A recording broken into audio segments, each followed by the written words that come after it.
So going over the things I could make with said channel divinity, I realized something interesting. Cows are printable.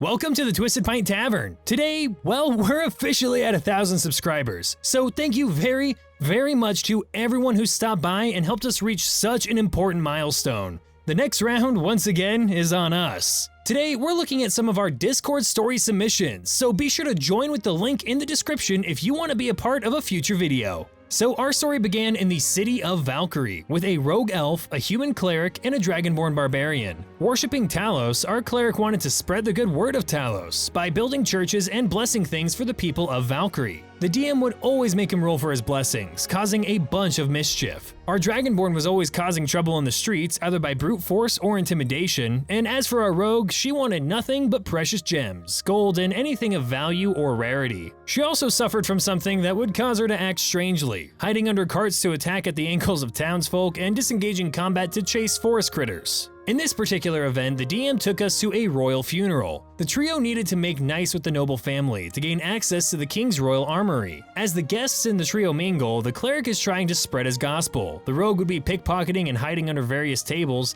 and our dragonborn was challenging all of them to an arm wrestle. Entering the funeral was Nether Skyathach, I might be pronouncing that right, a fairy dragon god of mischief and pranks.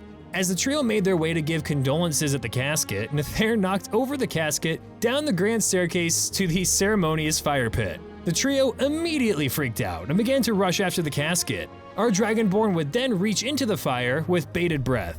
Only the royal's arm was left. And then the reply of someone else who was in this story, yes, the funeral. Don't forget to add that Nether wanted the pie on one of the tables, so while invisible, he jumped off of guests and tables to finally make it to it, knocking it over and into the casket. The dragonborn failed his rolls to save the casket and failed his rolls to pull the body out of the fire. Thus, only the nobles' arms were recovered, making the dragonborn ostracized from the nobles of Valkyrie, and pushing you guys into the woods temporarily until the gossip died down enough for everyone to avoid the guards and not be spit on by the peasantry. You know, there's always crazy stuff that happens when the party and a god of mischief are involved in the same affair, especially, a funeral, because I don't think I've ever seen a funeral in a D&D game that ends the way a funeral should end. So we were playing a homebrew campaign after our Curse of Strahd one, as the same characters minus our Paladin as he turned into the new Vampire Lord. After getting through a dungeon in another dimension, we ended up in a chapel that we were in previously when we went through the portal. We had to get a god sword in the dungeon. The new Vampire Paladin was there, and my character, thinking quickly on his feet, waged a duel with the Paladin and said, "I challenge you to a duel." And when I said that, apparently the chapel we were in was one of a blood god who enjoyed duels between individuals. And so he pretty much referred the fight between my character Crow versus the Paladin with all the following restrictions. 1. No magic. 2. No killing the other opponent, and 3. Whoever loses has to fulfill a desire from the winning opponent. The Paladin was after the God Sword and wanted that as the reward. My character said, "If I win, you have to come back and be our friend again," as my character counted the Paladin as a dear friend and wanted to fulfill a promise he made back in Vallaki, which was getting to drink together at a nice brewery. And so, as the battle's happening, we both are pretty much tearing at each other with our weapons in hand. Me with my Sun Sword mixed with necrotic damage, and him with vampirism and a Paladin class that had resistance against radiant damage. But towards the end, I somehow managed to get a good slash in and won the fight. Both my character and myself IRL say, "I won? I won!" The DM, not knowing that I was gonna win, had to abide by the rules of the duel, and for now we have our friend back, who's still a vampire and is currently hiding as a wolf drinking wine. Look, when you agree to a duel in the chapel of a blood god, look, you gotta honor your pact, you gotta hold up your side of the bargain. Even if that means a vampire paladin coming back to join the party, disguised as a wolf and drinking wine. Like, honestly, that sounds like a good time.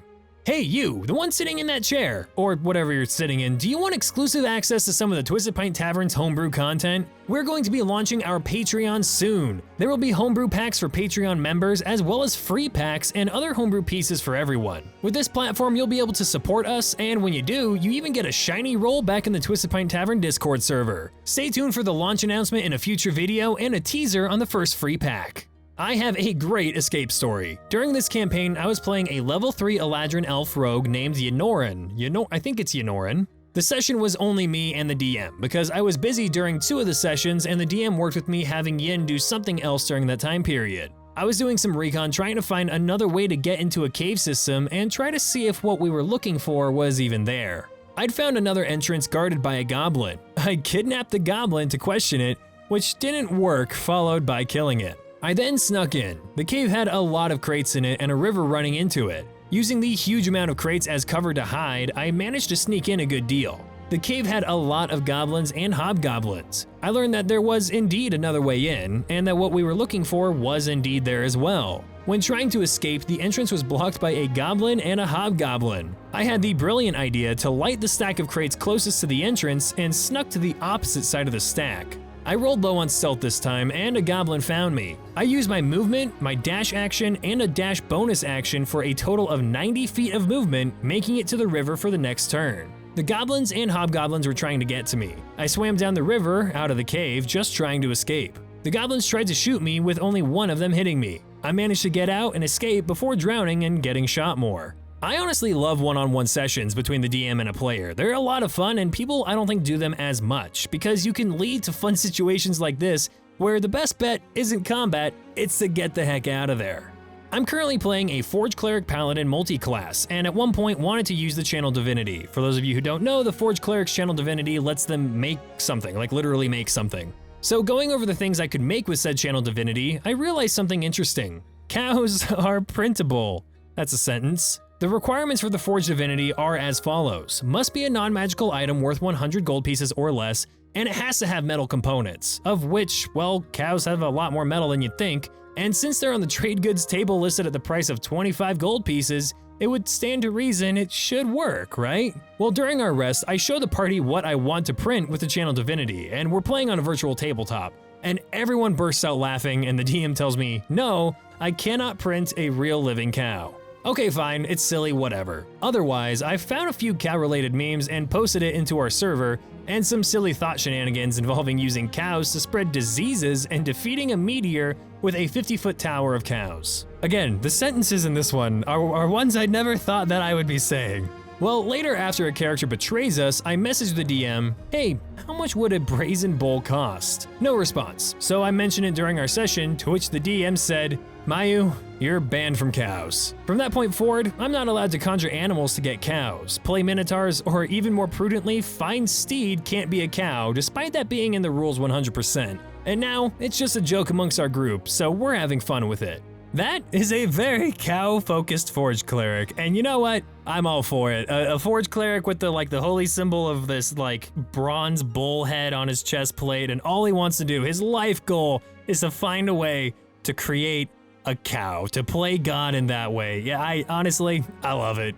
Now, unfortunately, our amazing community has blessed this tavern with endless hours of storytelling, and one video won't do it justice. So pass by the tavern to hear all of the extra stories, and we'll fit more into future videos as well. And with that, we're gonna wrap up the video. Thank you guys so much for watching. Make sure to click like and subscribe if you haven't done so already. And honestly, thank you so much for 1,000 subscribers. It means so much to me and the team, and obviously we couldn't have done it without each and every one of you, so thank you wholeheartedly. If you want to support the tavern, hop into the Discord server, chat with people about D&D, share your stories, and when the Patreon launches, check it out. Like I said, there's going to be plenty of free stuff on it as well. But anyway, thanks again, and I'll see you guys in the next video.